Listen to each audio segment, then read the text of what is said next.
women can't be pastors. Okay, hear me out first. Okay, what I'm not saying is that women are less than or have no value, nor am I saying that every man should be a pastor. I truly believe the Bible teaches that only qualified men, only a select few men, are able to become elders in the church, and I believe that it is the design of God that women can't be elders. Now, hear me out, read the scriptures with me.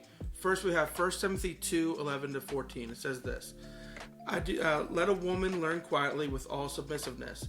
I do not permit a woman to teach or to exercise authority over a man. Rather, she is to remain quiet. Why?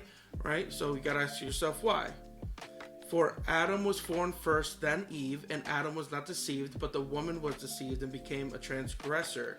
Yet she will be saved through childbearing, if they continue in faith and love and holiness with self-control. So what this isn't saying is that women are inferior and men are superior. No, God is saying this is the design. And don't get me started with the context of Ephesus and the cult of Artemis and all that stuff.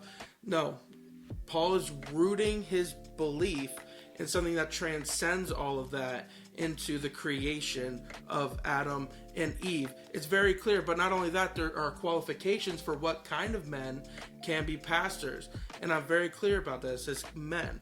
The Bible is very clear about this. Look, 1 Timothy 3:1-7. The saying is trustworthy. If anyone aspires to the office of overseer, elder, pastor, catch it, he desires a noble task. Therefore, an overseer must be above reproach, the husband of one wife, sober-minded, self-controlled, respectable, hospitable, able to teach, not a drunkard, not violent but gentle, not quarrelsome, not a lover of money.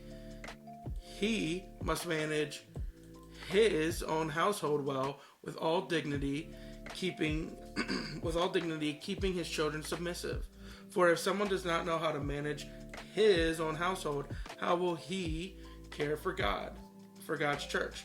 He must not be a recent convert, or he may become puffed with conceit and fall into the condemnation of the devil. Moreover, he must be well thought of by outsiders, so that he may not fall into disgrace, into a snare of the devil. Okay, there's even more qualifications. We see this in Titus 1:6-9. If anyone is above reproach, the husband of one wife, and his children are believers, and not open to the charge of debauchery or insubordination, for an overseer, pastor, or elder, as God's steward, must be above reproach.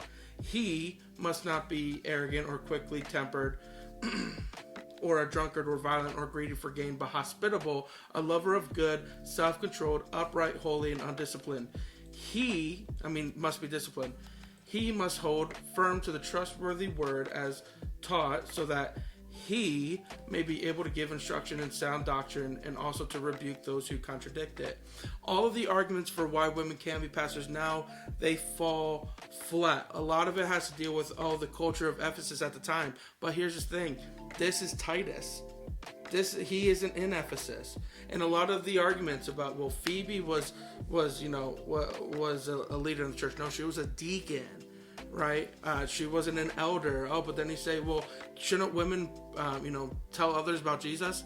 Yes, that's not what we're saying. We're saying they specifically can't be in the office of elder. It's not us saying it.